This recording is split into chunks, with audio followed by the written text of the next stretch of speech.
There is a large Bangladeshi community in Britain, more visibly in East London. How important are they in the political and social context of Britain today? I've got many friends within the Bangladeshi community in Britain, not least because they tend to be supporters of my husband's party and have been very loyal supporters of him over the years.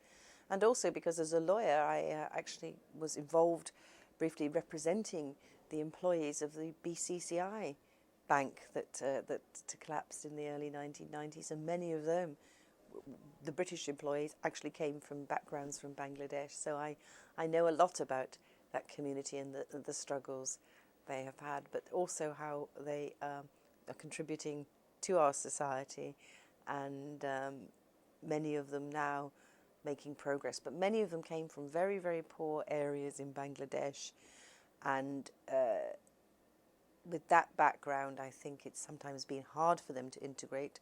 Often the women don't speak English, and one of the important things we've tried to do is to help and support those communities, and particularly to help them learn English and to help them and their children integrate into our society.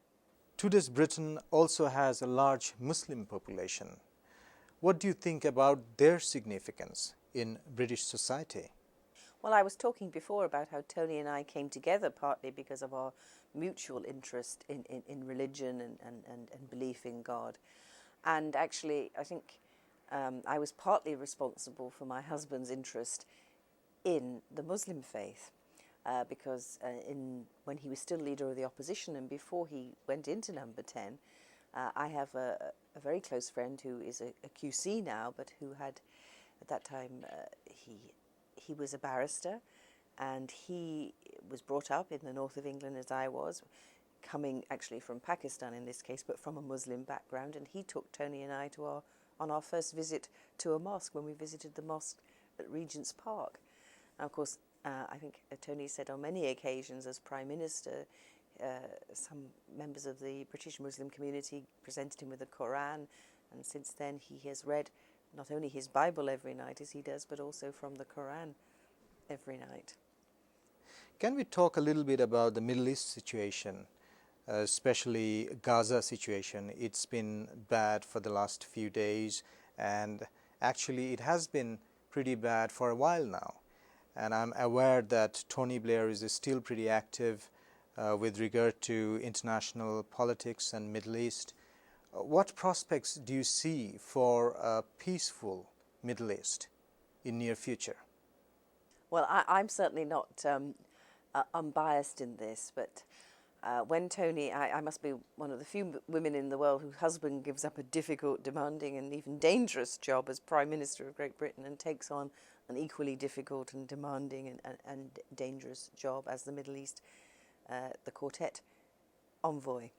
And I've been to the Middle East myself on many occasions, and since Tony, also I have been since Tony has been appointed envoy. Now, I think there are a few people better qualified than Tony because of his understanding of the Muslim faith, of his sympathy for that population, but also his understanding and sympathy with our Jewish friends and with the Christian community as well. And of course, he had that wonderful practice in the Northern Ireland peace process.